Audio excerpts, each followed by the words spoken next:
News program.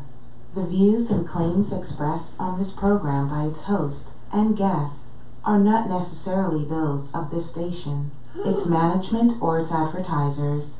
For advertising, call the CEO, Lady Queen Zena Bevel, at 718-253-7273.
Welcome to Evenings with Eleanore.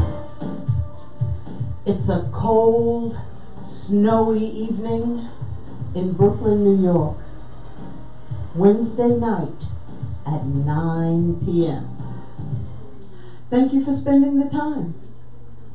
You tuned into King and Queen Radio, BrooklynStation.com. We're coming to you from Midwood, Brooklyn, New York. And as I said, it's snowing outside. So come in from the cold. Hope you got your favorite beverage. Hope you can put your feet up. Let's talk. Or I'll talk and you listen. Or you can call me at 718-676-0820 or 718-253-4239, and I can listen to you for a minute. But anyway, I'd like to thank you for joining in, for tuning in, wherever you are, all over the globe. I'd like to say that again because you guys that are touching base from places that I never knew existed, I'm really grateful. I'm thankful that you're watching. We opened the show tonight with the tune I recorded with some of my Boston folks. Lawrence Wedgeworth, Larry Wu, Gordon Megabucks Worthy. Gordon, are you still going by Megabucks? It was good to hear from you guys this week. I can't wait to hear your new material. My Boston contacts, friends, and my Boston listeners are emailing me saying, how do we make arrangements to be on your show? Well, I'll tell you how. Reach out to us, Evenings with Eleanore at gmail.com. Send us a link to your music, your whatever it is, and we'll check it out and be in touch. But you got to give us a minute to be in touch, because the good thing is we're growing. And if you thought it took a minute for me to reach out to you before, well, now I'm thankful to you guys that I'm actually booking 2 weeks in advance now. And that's because of you. The word is out. And you're calling me and you're touching base with me. And I'm thankful for that. So let's talk.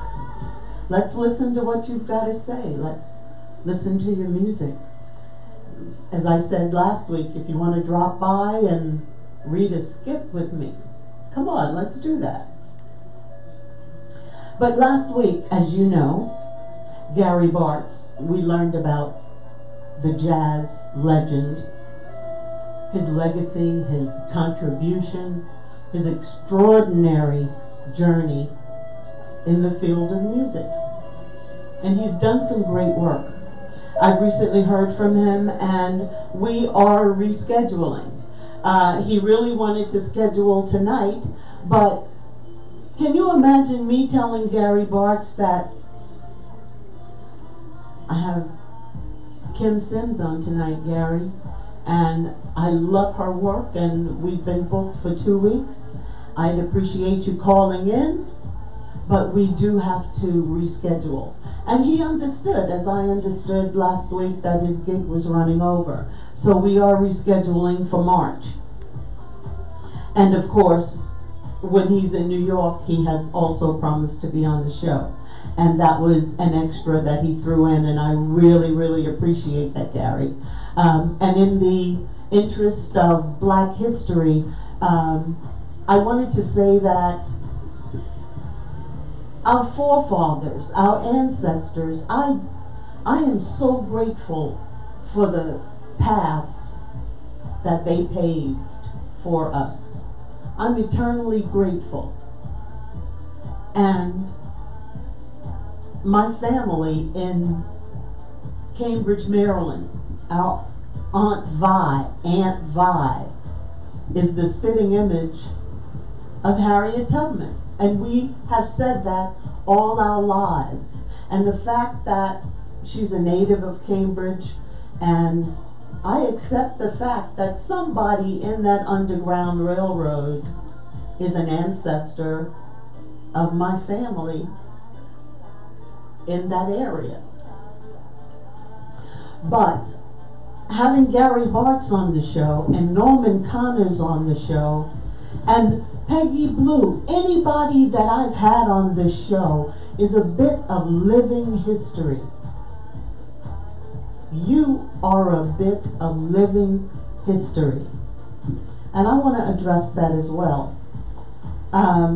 There is no replacing Marcus Garvey or Dr. King or anybody, a Joe Louis, a Willie Mays. It's like yesterday was the anniversary of Willie Mays celebrating a $100,000 contract. Can you imagine the great Willie Mays? His top salary was $100,000. Wow, by today's standards, we're humbled by those things. We're awed by those things, but he paved the way. Somebody before him made even less of a payday, but they made a big impact. It wasn't about the money. It's about what's coming after us, you know, like while we celebrate the history and we recognize the efforts and accomplishments of our ancestors, I also want to recognize the living history. It didn't just start yesterday. I'm sure it started even before it has been chronicled, even before we have written text about it. And it continues with you and with me and with people like living history, like your ancestors. I think mine, and I can only go back as far as my great-grandmother, and seeing her efforts and struggles and what she endured was historic in the scheme of things. You know, Stevie Wonder saying God knew exactly where he wanted you to be placed. I could not have done that, and I don't think you could have either. But my point being, living history. And my example would be, in the course of your job, whatever it is, you give your 100%, your 200%, your all. You come to work in the snow and the rain when you're feeling bad or whatever, and you make a contribution as much as anybody else in the scheme of things. Without the salary, without the recognition. But you play an important part in the history of things, in the history of history in the making. And I want you to recognize that. I want you to recognize living history in music, like a Gary Bartz or a Norman Connors or a George Clinton or anybody that paved the way that's still here, that you can touch and reach out. Let them know you appreciate them while they're here. Show up at that show, that gig. Let them know, reach out. You know, it's not like in the old days, like I was talking about Gary Bartz last week, that you show up at the gig and you could talk to the artists, you know, like the Broadway play. Sometimes after the play, they'll have a Q&A with the audience. That's very much appreciated. Or they'll come out and sign autographs.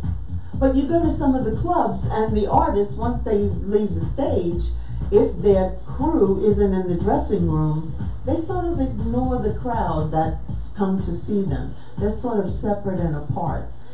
And the old days, it wasn't like that. We sort of had a jam session after, you know, you had the time, you took the time. But living history, like Dr. Angela Davis, like Michelle Obama, like your grandmother, your teacher, your people that have made an impact in your life. You know, history, something that's historic, doesn't necessarily have to be old and ancient. You know, I'm grateful for today as well. I appreciate my history every day of the year. Not just February.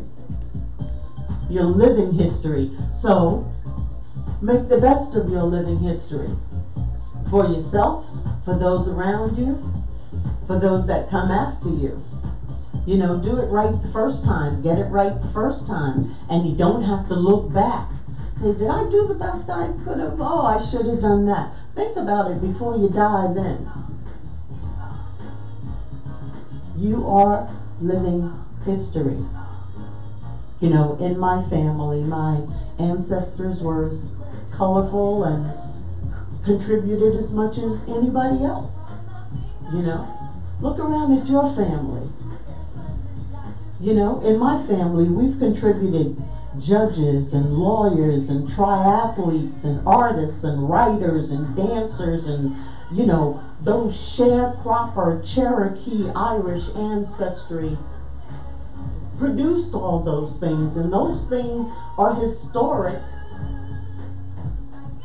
in the lives of sharecroppers, in the lives of former slaves, no matter what color you are. But I just want to say, I want to give thanks to the living history, the folks who are a part of our living history. I want to thank you for that. Let me know what you think about it. Reach out to me at eveningswitheleanore@gmail.com or 717-676-0820. 718. Did I say that? Oh my goodness. I had snow in my eyes. Well, I know that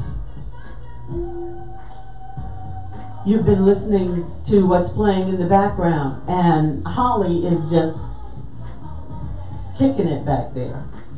Not only is she kicking it with the music of my guest tonight, but she's actually dancing, and she's pretty good at it. She's good at it. But tonight we're going to talk to somebody that I just love watching and listening to. She is beautiful. Can you start dialing her? Okay, thank you. She, as I was saying, she is beautiful. I'm going to ask her about modeling because I think modeling is like right down her alley. We're going to listen to her music, talk about her writing, her new tour, singer, songwriter, lady of many, many hats and many talents, getting ready for a 2019 tour and a brand new release, and I really want her to tell us about it. But before I introduce you to her, I would like to open by playing her first recording. We are going to ask Holly to pull up Miss Kim Sims's Turn It Up.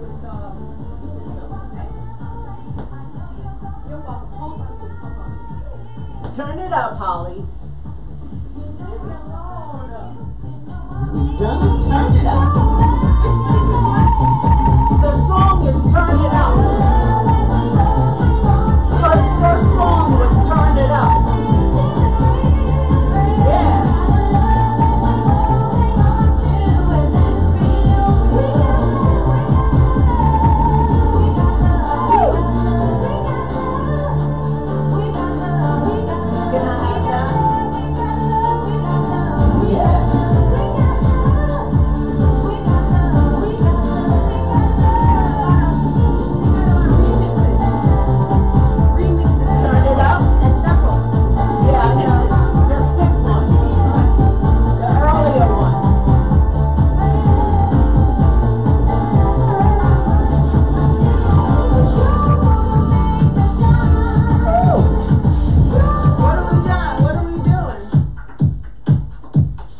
Ladies and gentlemen, Miss Kim Sims and Turn It Up.